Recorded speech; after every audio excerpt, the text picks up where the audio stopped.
You spoke about the interactions between the government and the central bank in the past. So in this context, so we know that there are several differences in fiscal policy making and monetary policy making, the processes.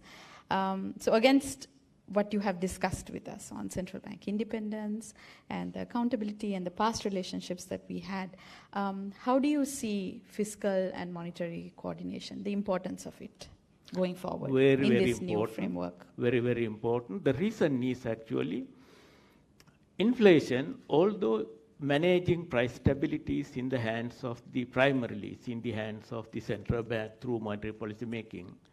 But actually, there are multiple sources of inflation.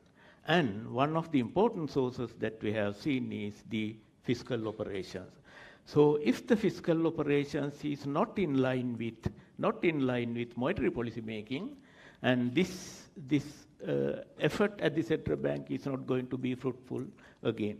Therefore, there should be a policy coordination. I think there is an agreement also between the two parties to maintain a healthy balance, healthy coordination between the two institutions, and agreeing upon that to maintain the flexible inflation targeting also. So this is very important because that coordination is important to keep this policy effective.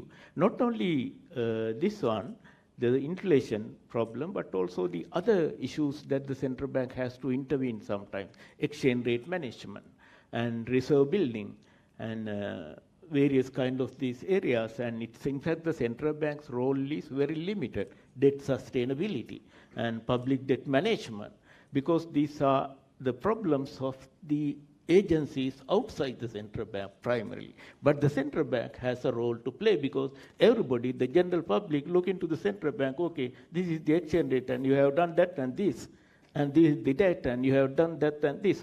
But actually, primarily the problem is somewhere else. Although central bank has to intervene. So not only in price stability, but in all these areas, although central bank has to be independent, that coordination and the harmony between the government and the central bank, as well as monetary policy making and fiscal policy making, these two are fundamentally important.